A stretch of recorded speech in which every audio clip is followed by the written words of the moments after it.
आज धेरै पहिला पनि आएको थियौँ यो आमाढाक्लाङको बिचमा रहेको बनाना लेक।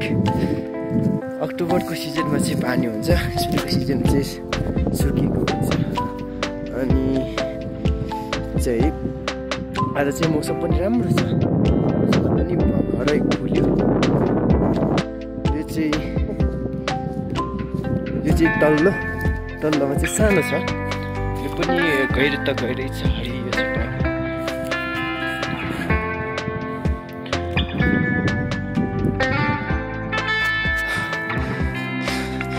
फाइनल्ली आइपुग्यो बनाना लेक। एकदम भ्यू राम्रो छ, ठुलो पनि छ। त्यसबाट फेरि आयो, छुट्दैछ।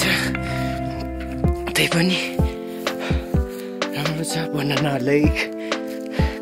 तपाईँहरू पनि एभरेस्ट बेस क्याम्प हुँदै घुम्न आउनु हुन्छ भने अक्टोबरको सिजनमा एकदम राम्रो छ।